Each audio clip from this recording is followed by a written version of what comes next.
अस्सलाम वालेकुम, मेरा नाम मोहम्मद वकार अतीक है और मेरा ताल्लुक़ कनेक्ट रियल एस्टेट से है।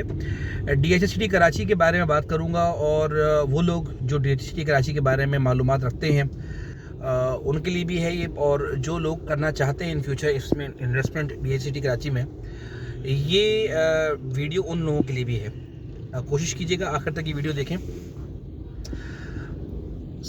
तकरीबन सभी लोगों का ये एक ही सवाल होता है मुस्तकिल कि DHCT कराची में इन्वेस्टमेंट क्यों की जाए, और अगर आप इन्वेस्टमेंट कर रहे हैं तो ये कितने अरसे में रिटर्न देगा, कितने अरसे की इन्वेस्टमेंट होनी चाहिए, कहाँ इन्वेस्टमेंट करनी चाहिए आपको।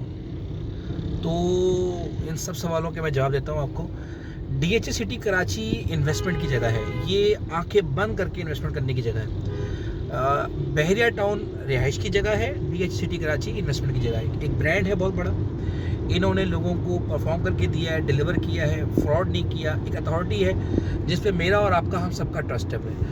इस ट्रस्ट की वजह से इस प्रोजेक्ट की वैल्यू जो है वो बहुत ज़्यादा बढ़ जाती है। जबकि आज जहाँ DHCT जितनी दूर है, इतनी दूर अगर हम कोई भी प्लॉट परचेज़ करें तो मिसाल के तौर पे अगर येलो जोन में अगर हम DHCT कराची का प्लॉट लेते हैं 85 लाख का, अगर DHCT कराची के अलावा कोई और प्रोजेक्ट होता और उसका 500 गज़ का प्लॉट होता तो मैक्सिमम ज़्यादा से ज़्यादा 30 से 35 लाख रुपये उसकी वैल्यू होती। तो ये DHCT कराची का ही ब्रांड नेम है जिसकी वजह से वो 35-40 लाख वाला प्लॉट जो है वो 80-85 लाख का है आज। अच्छा, अब जो डेवलपमेंट जो DHCT कराची ने की हुई है वहाँ पे, उस लिहाज से भी अगर देखा जाए तो उन प्लॉट्स की कीमत ज़्यादा से ज़्यादा 40 लाख रुपये होनी चाहिए। इससे ज़्यादा की वो वर्थ नहीं रखते, ख़ास तौर पे वो एरिया जहाँ पे डेवलपमेंट का काम अभी तक स्टार्ट भी नहीं हुआ और DHCT कराची की तरफ से ऐसा कोई भी प्रोजेक्ट स्टार्ट नहीं हुआ जिसकी वजह से इस प्रोजेक्ट को चार चांद लग जाएं या इस प्रोजेक्ट में कुछ खूबसूरती आ जाए या अट्रैक्शन का बायस बने। एनीवेज, अच्छा, अब अगर हम बात करते हैं इसके बारे में, DHCT कराची के बारे में, कि यहाँ पे इन्वेस्टमेंट अगर की जाए तो कितने अरसे की इन्वेस्टमेंट की जाए। मेरा ये ख्याल है कि ये लॉन्ग टर्म इन्वेस्टमेंट की जगह है। 2 से 3 साल में आपको इसका इन्वेस्टमेंट का रिटर्न मिलेगा। और एक तो उन लोगों के लिए, और उन लोगों के लिए जो मार्केट में मुस्तकिल इन टच रहते हैं और 1 साल में 2 दफ़ा इनको इन्वेस्टमेंट में अपनी रिटर्न कमा के निकलने का मौका मिलता है। जब यानी कि दिसंबर, जनवरी, फरवरी का वक्त होता है वो, और इसके अलावा ये वक्त होता है जून, जुलाई, अगस्त का। तो ये इन 2 टाइम में मेजॉरिटी DHCT कराची में सप्लाई के मसले होते हैं, डिमांड ज़्यादा होती है, सप्लाई अकॉर्डिंग टू डिमांड नहीं होती, तो रेट जो है यहाँ पे बढ़ जाते हैं। तो अगर इन्वेस्टमेंट के बारे में सोचा जाए तो 2 तरह से इन्वेस्टमेंट की जा सकती है। जो लोग हर वक्त मार्केट से इन टच रहते हैं, रेट्स का उनको मालूम होता है, उनके साथ अच्छे ब्रोकर्स इंडल्ज होते हैं, हर वक्त मार्केट से इन टच रहते हैं, उनको इन्फॉर्मेशन होती है और उनका इंटरेस्ट भी है इस काम में, तो वो लोग साल में 2 दफ़ा यहाँ पे ट्रेडिंग कर सकते हैं। उन लोगों को इन्वेस्टमेंट करनी चाहिए, और उन लोगों को करनी चाहिए जो 3 से 4 साल, कम से कम 5 साल रखकर भूलना चाहते हैं। क्योंकि DHCT कराची का जो प्रोजेक्ट है वो डिपेंडेंट है मलिर एक्सप्रेसवे का, एयरवेल लगूना के बनने का, आर्मी हाउस सोसाइटी के बन के मुकम्मल होने का। क्योंकि अब तक वहाँ पे ऐसा कोई भी प्रोजेक्ट मौजूद नहीं है जिसकी वजह से लोगों की अट्रैक्शन का बायस बने और वहाँ जाके लोग रह सकें। रहने की जगह अभी तक वहाँ पे कोई भी मौजूद नहीं है। तो जब आर्मी हाउस सोसाइटी के जब प्रोजेक्ट बन जाएंगे, वहाँ बिल्डिंग्स बन जाएंगी, तो उसके बाद आप ये समझे कि वहाँ रिहाइश भी आ जाएगी। एक जैसे कहते हैं ना, ज़िंदगी का मौजूद होना, वो जब आ जाएगा तो डेफिनेटली बाकी के जो सेक्टर्स हैं वहाँ पर भी लोग अपने मकान बनाना शुरू कर देंगे।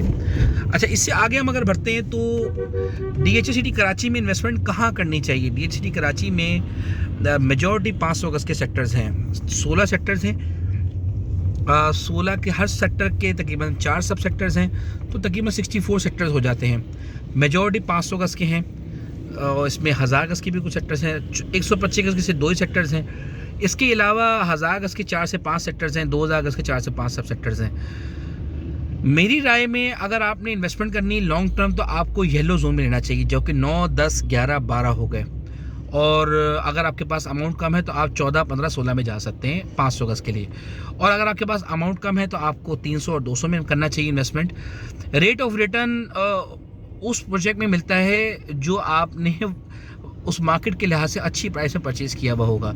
मेजॉरिटी लोगों को वो सेक्टर्स पसंद आते हैं जिनके नक्शे आ चुके हैं, जैसे सेक्टर 13 है, 2 है, 3 है, 5, 7, 6।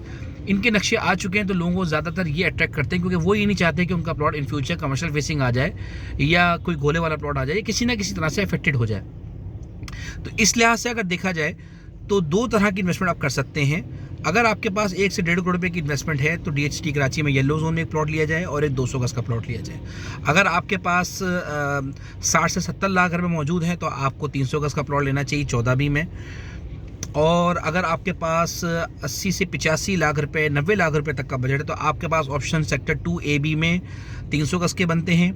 उसके बाद आपके पास सेक्टर 4C में 76 लाख के बनते हैं और 4B का बनता है, आपको इन्वेस्टमेंट करनी बनती है। और अगर आपके पास 86-87 लाख के करीब है तो आपका 500 गज 12C 12D 10D 10C का लेना बनता है। और अगर आपके पास इन्वेस्टमेंट थोड़ी ज़्यादा है 90 से लेकर 1 करोड़ रुपये तक है तो आपको 6A 7 में इन्वेस्टमेंट करनी चाहिए। अगर आपके पास 1 करोड़ 20 लाख के करीब है तो आपको सेक्टर 2D में इन्वेस्टमेंट करनी चाहिए। और अगर आप 1000 गज लेने जा रहे हैं तो आपकी प्रायोरिटी में 4D होना चाहिए, 8A होना चाहिए, फिर उसके बाद 16D होना चाहिए। ये इन्वेस्टमेंट की सबसे ज़्यादा अपॉर्चुनिटी वाली जगह हैं, इनको मैं सबसे प्रायोरिटी में रखता हूँ।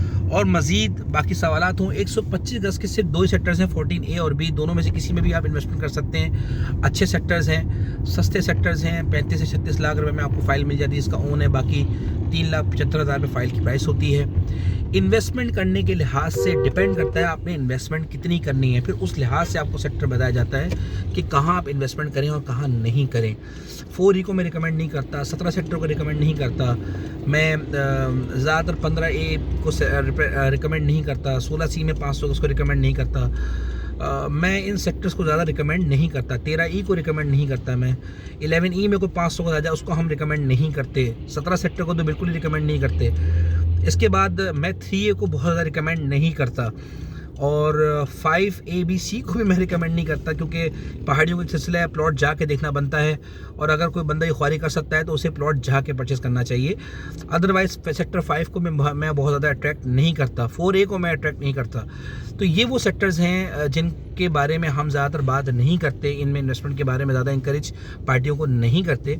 बाकी DHT कराची के बारे में मज़ीद तफसीलात मालूम करनी हो तो इससे पहले भी मेरी वीडियोज़ आ चुकी हैं DHT कराची के बारे में, वो आप जाके देख सकते हैं। और मज़ीद सवालात हों वॉइस मैसेज करके मुझसे पूछ सकते हैं। वकार अतीक, जज़ाकल्लाह खैर, थैंक यू।